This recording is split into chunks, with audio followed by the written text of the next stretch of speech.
I'm a new company. I'm really interested in learning more about what you do, and I'm hoping, please, if you will you give me an hour of your time so I can ask you some questions? Okay. I had someone who used to work in my company who said, I don't have to be friends with my clients. I have enough friends. I need to be a professional to them. Not my company, not at Phanta. Yeah. Right? And yeah, there's a place for being professional, a place for being friends. But when I was able to actually flip them around, like 6 months of me coaching, they're like, wow, okay, no, there is a value. Like, I was totally wrong before. There is a value to caring about people and getting to know people and spending time with them and all of those things.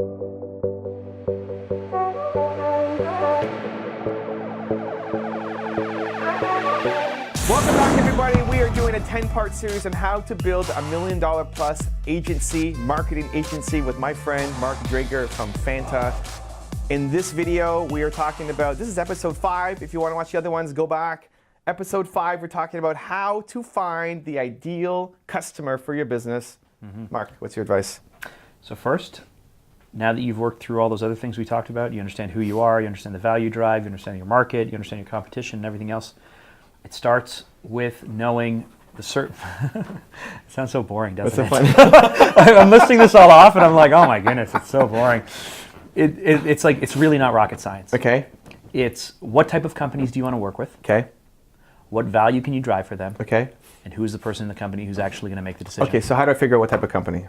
Well, it's based on your motivations and your skills. Okay. Right? Like we used the example last time. If you love working with the local contractor, the local construction owner, okay, like you just love tools, and so you love working with people who work with tools. Then okay, there's an affinity there, right? You're going to have great relationships, great conversations, and then you work with those people. Okay. If you want to do something that's really stylized, that has a lot of eyes on it, then you're going to want to work with a big brand or a B2C company or maybe a startup that's doing an app, and you're like, okay, I want to get into this market or this thing. But that's all like your motivations, the type of company you want to work with, because you bring passion and you bring skill and what have you. But the real thing is to understand who in that company you're trying to sell to, who has the budget, who's making the decision, who has the final word on it, and you need to meet those people. So a lot of us, when we're starting, we overlook things like internal communications, right? We think marketing, right? Marketing means that I have to help this business with advertising, right? But there are lots of companies who need to be better at winning over culture and communicating to their staff and speaking to clients who are already clients, like through inside sales. And so this is a great way to get in through HR, to get in through internal communications, if it's a publicly traded company, through shareholder relations. And you can get into these places and you can start to still do good work. Might be a little square or conservative, but you can start to do good work. You can win over the clients because there's less people going after them. And then when you do really great work there, they refer you into marketing, they refer you into communications, they refer you to outbound things.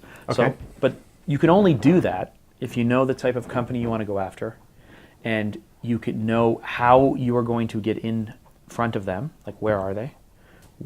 Are they at networking events? Are they online? Are they reading certain things? Are they listening to certain podcasts? Like, where are they? Where are these people? Are you going to knock on their door? And then knowing that if you are going to go to HR communications, what do they care about? If you're going to marketing, what do they care about? If you're going to the business owner, the entrepreneur, what does she or he care about, right?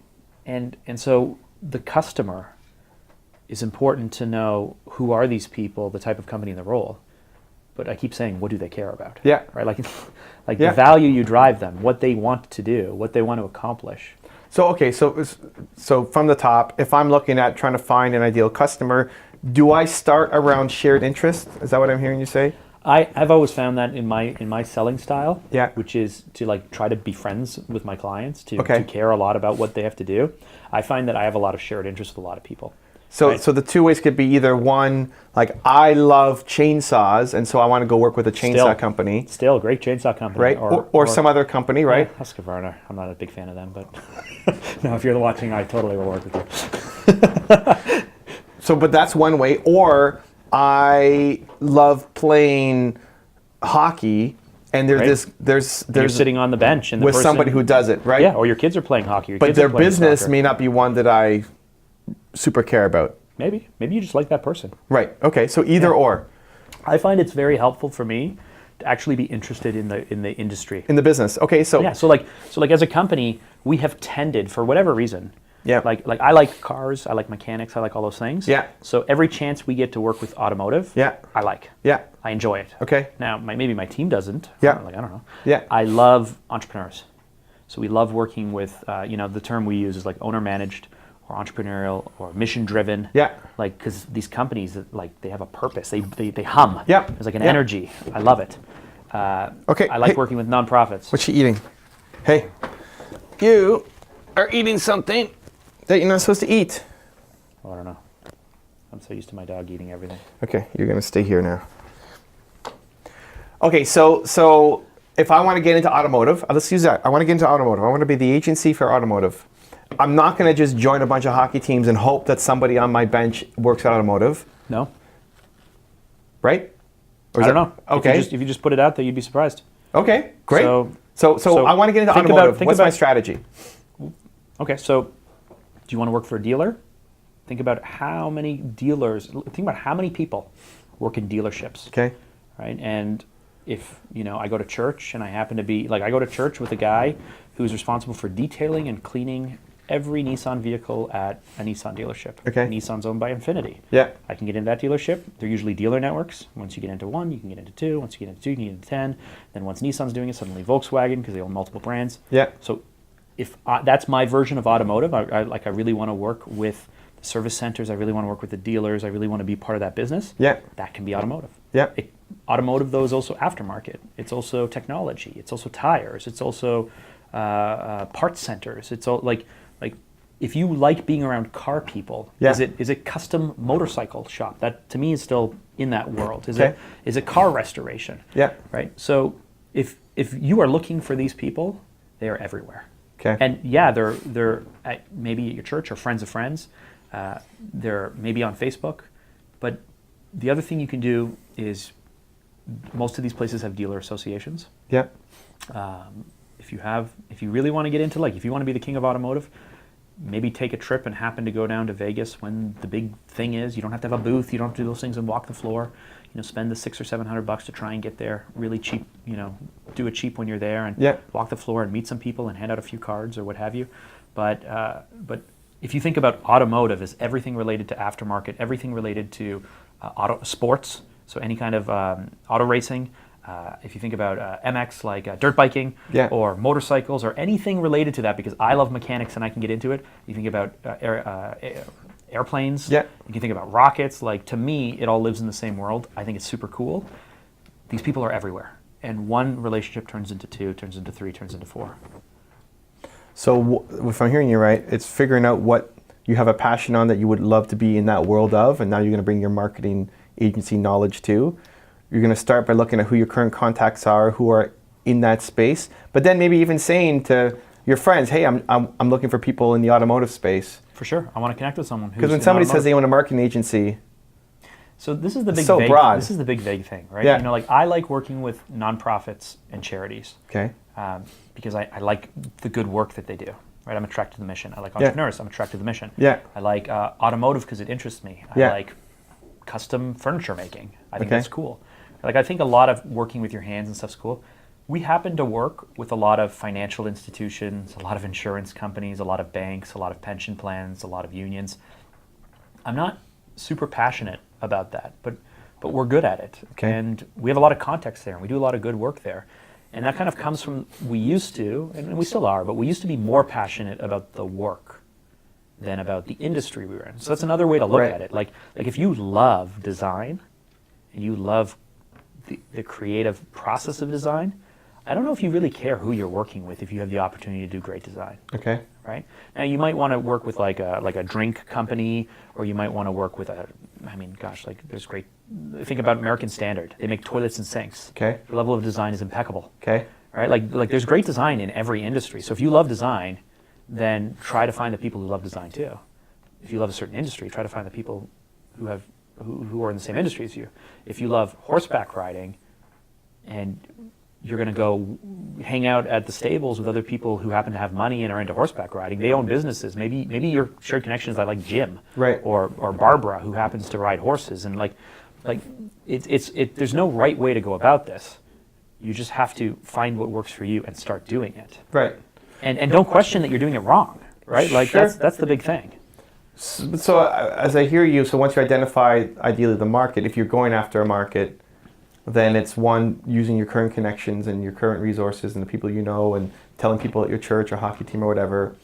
And then two, trying to be involved in the organizations and the events to be around like-minded people. That's a great way. And then when you have that, this is all to get to the conversation. Right. Right. Once you have the conversation, think about what they want and need.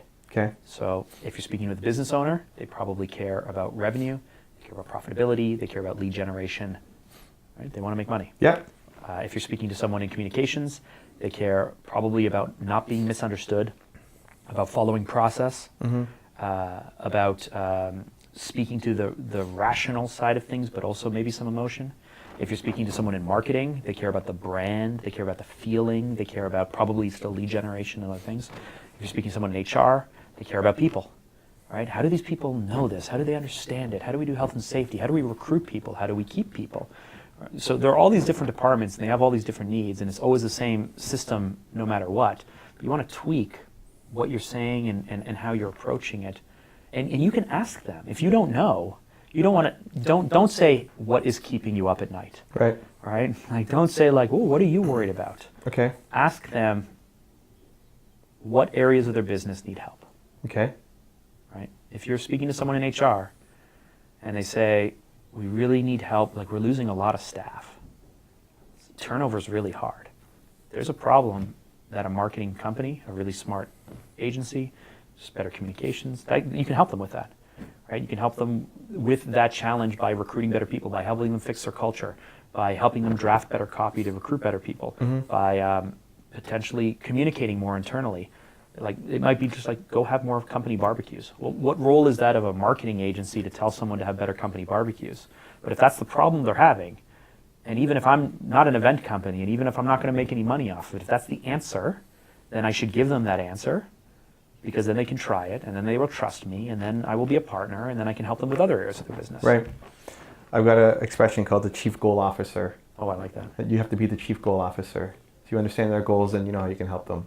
Yeah. This is your first part of understanding what are their goals. Be the chief goal officer first. I don't even know though if most people know how to articulate their goals, because the goal is the answer, and what they know is the problem. And I do this with my team too. Okay, let's talk about it, because you're not going to say, hey, what are your goals and how can I help? Like, that's not a I great always start. talk challenges. Okay, so what, Challenges. like 3 questions. How do I get to understand somebody's goals with somebody who's in my market? It could be an ideal customer for me. What am I asking them? So this isn't my question, and I don't even know if I really use this, because I always change my wording depending who I'm talking to, but here's the essence of it. Yeah. I didn't invent this. I heard this from someone else who's really smart. What is something that should be easy but isn't Okay. In your business. in your business? Yeah. But you can ask this as a manager. You can ask this to anyone, right? Like, Okay. what's something that should just be like really, really easy to do? Okay. But it isn't. Yeah. Right? That's something that can be fixed. Okay. That's one. Is something holding you back from being the company that you should be? Okay. Again, I don't ask that, but I ask a bunch of questions for it. I say, like, what do you stand for? Okay. And what are you fighting for? And what are you fighting against? And what do Okay. you believe in? And like, I ask all these general questions. But that's the what you're essence trying to of get it, to. Okay. The essence of it is really like, what's holding you back from being the company you should be? Okay. Not the company you want to be. That's aspirational, and that's fine. Not the company you are today. Like the type of company you need to be, the type of company you should be. What's holding you back? Right? There's a challenge there, and that might be marketing, communications, staffing, operations, lack of funds, lack of money. It could be anything, but something is there. It's always there. Yeah. I think the third question, and I usually coach my clients on this, is Okay. that change is hard. Okay. And so the question I ask my contacts is the company actually willing to and ready to do what they have to do to change? Right? And because if I'm working with a business owner, then it's actually their team or their company or their circumstances holding them back. It's going to be really hard to change. Yeah. Do you want to lead this? Do you want to spend the next 18 months or a year or whatever it is doing it? Yeah. And if it's someone mid-level or kind of junior, it's like, are the people above you really willing to actually do this? We work with so many people who are like on fire. Right. They're like, I can't wait to come in there and change the company. And they have all these big ambitious plans, and we quote all these things out, and we plan all these things, and they're like, it didn't get approved, or it never went up, or it gets watered down, because no one really actually wants to change. Okay. I like to work with companies that want to change. Yeah. Right? Because I can help them.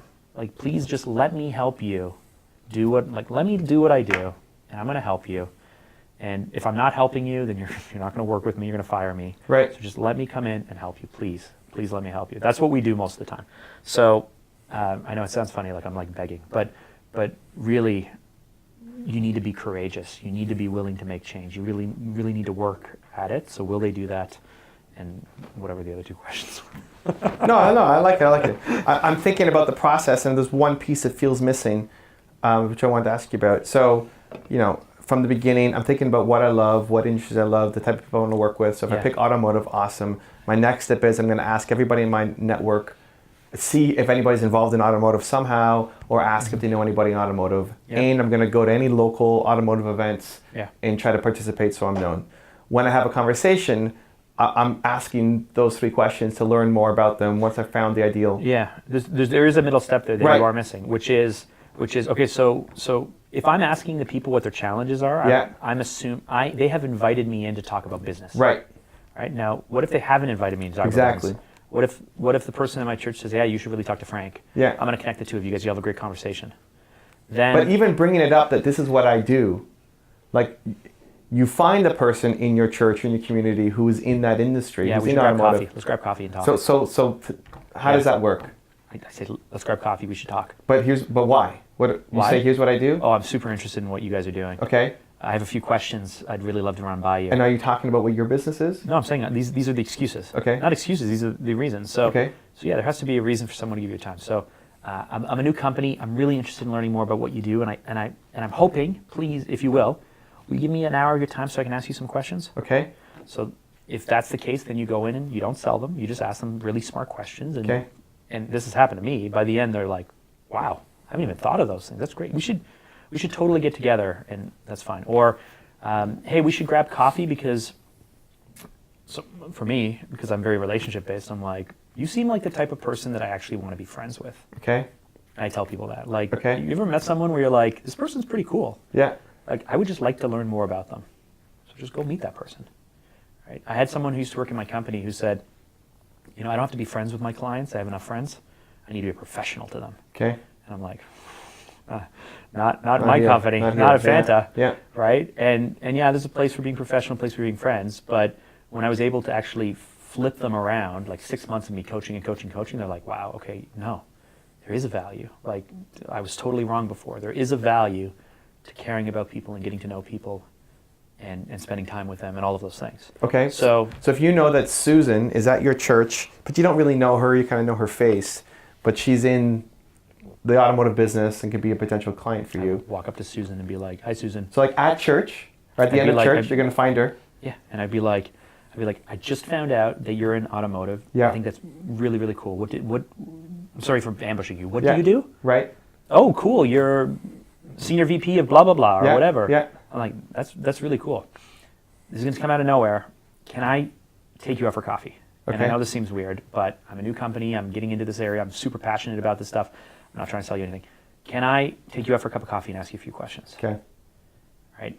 Nobody says no to that. Right. Like, if they say no to that, then I would be like, okay, this probably isn't someone I want to work with. That's awkward and weird. Right. Sure. But you're in church. Right. Or you're at the hockey game, or you're wherever you are, or it's Aunt Betty happens to be the nephew of someone who's this or that. Right. That's how life works. I love it. I think the only thing that's now maybe running through people's minds are, I don't want to say I'm a new company. I want to show that I'm totally serious. Embrace it. No, totally embrace it. Yes, but explain why. Why. So I agree, but yeah, when I started my company, I was 6 months in and I was about to go bankrupt, and I hired a business coach. And the greatest thing that my business coach ever said to me, and it was just a bit of a confidence boost, he's like, "You're a really likable guy, Mark." I was like, "I am? Like, I kind of think I'm a jerk, and I'm very black and white, and I'm very blunt." And he's like, "No, like, you're likable. Like people like you. They want to help you. They want to work with you." And he said, "Go take this client that you just got." So at the time, we got referred from a friend into Canada's largest bank. One tiny person at one tiny part of Canada's largest bank, and we only got it because of a friend gave it to me, like a gift. He knew we were going bankrupt. And he's like, here's something for you. My coach said, take that person out for lunch and explain your situation. Explain, you just started your company, that you have a wife, that you have a kid who's 4 months old, you really just want to help people out. Is there any way that they could see to refer you to anyone else in the company? And so I was like, oh God, I was super nervous. I called them up shaking. I asked them out for lunch. And they're like, yeah, we can totally grab lunch together. And then I drive it's like an hour and a half away. I drive all the way there. We're going out for this like Swiss Chalet lunch, anyway. So I take them out for lunch, and I basically, it's very awkward. We go through the lunch meeting, and finally I say, listen, the reason I want to take you out, new company, right? This is my journey. This is what I want to do with people. I would really appreciate if you can refer me to anyone else. And I said, oh, well, we'll see what we can do, and this and that. They were being very polite. But like 2 weeks later, they refer me to someone named Greg Skinner, who was kind of downtown Toronto. Got it. And that person was my client for 10 years. But so you also asked for a referral in that meeting, if they know anybody, but if you know that they could do it themselves. They were already my client, right? Like I'd done one really tiny thing for them. But I went out for lunch. I admitted where I was. I didn't try to pretend to be anyone else I was. I still had to go pitch that new person. I still had to win the business. But would you do that in the first meeting with Susan at your church? Would you ask totally. for a referral? Totally. Okay, so if I got it, you find shared interest, what you love doing. You love cars, awesome. Now I'm going to ask everybody in my local network who knows somebody who's in cars or is in cars. And I'm going to go to every local event around cars to be a part of the community and expose myself. 2, if I find somebody, I'm going to ask them for coffee. I'm going to say I'm a new business. I want to pick their brain. You're not trying to pitch anything. You're just trying to get to know them better because I want to work with friends.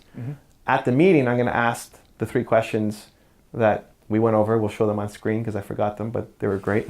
And at the end, I'm asking if my business sounds like anything interesting. Is there somebody you know who might be a fit for what I'm doing? If you're comfortable, you can always do that after. Okay. Like you're starting a relationship. It's not like a window, right? So afterwards, you can send me emails. Say, thank you so much for the conversation. I really thought about it. It was really meaningful to me. Yeah. And oh always my have goodness, a follow-up. you totally changed my stuff. By the way, if you could see clear to refer anyone to me, it would mean so much to me. Got it. Right? So always have a follow-up, thank you, right? What is our issue with asking people? I don't like to ask people for stuff. Yeah. I don't want to be bothersome to them. Yeah. So I had to get over that. Yeah. I also didn't used to want to ask for the business. Yeah. Eventually you have to say, are we getting started on this project? Or how much will it cost? Or or how much is your budget? Or like we have to get comfortable asking How much questions. will you ask in the meeting itself versus the thank you email after? It depends on the way the conversation's going, Okay. but I typically show up to these meetings and don't talk at all. And I just listen, and then I walk out. And then I walk out and I'm like, I lost my opportunity. Right? Like someone who was a little bit more direct would have said, perfect. Now let's talk business. And you're the direct guy. I know. And so let's imagine how hard it is for people watching to then do it. But I watched someone do it, and let me just, I know we're going really long here, but I watched someone do it once where I was sitting in a meeting with them and we were having this coffee and literally the person said, and this is someone who's working for me. She goes, we're a really good company. We're just shifting into this stuff and we're still figuring some stuff out, but we really care. Right. And everybody who's working with us right now is someone we care so much about because we cannot afford to lose them. Okay. And so I want to know in the next few months how we can work together more. Okay. What have you got coming up? Okay. And I was like, and they're like, oh, well, I guess we have these 3 or 4 things. Should we talk? She's like, yeah, let's talk. Okay. And so, and that stuck with me. I would never had the guts to do that. But now I'm willing to say, like, what's the worst thing they're going to say? Like, we are in, if I'm asking the person out to ask them some questions, I wouldn't do that. Right. Right? But you might in the thank you email afterwards? I might in the thank you email, or I might even phone them up afterwards and say, I'm sorry, I might be taking too much of your time. Okay. What I like to do is I like to share my intentions. Okay. Right? We just want to help people. Okay. Why won't more clients in your industry let us help them? Right. We think that the industry is really broken and weird. Right. Why are people wasting so much money? Right. Right? And like I ask them these questions that get them thinking. Right. And it may apply to them or it may not. Yeah. And then by the end, if we're comfortable for a follow-up coffee, I might say, do you think I can get a referral to someone in your company? Do you think you would be the right person to talk to about these types of things if we were to maybe work together? Do you think your company has budget for the type of stuff that I'm talking about? Because I don't really know if they do. Right. These are all still very soft questions. Right. Right? And ultimately, it's okay to ask them. Yeah. If you ask over the line and you're being too direct for selfish reasons, you'll kind of turn them off, but that's still not the end of the world. Okay. Like I always think it's better to just ask. Cool. Right? Just ask. I love it. If someone says no, it's like no, right? Like if you're asking for the right reasons, right, like, just ask. And a soft is in the email after, and if you work your way up to in the meeting itself. Yeah. Cool. Okay, so this is part of a 10-part series. Next up is building a brand that gets noticed. How to do that. The link to watch that video is right next to us. We'll see you there.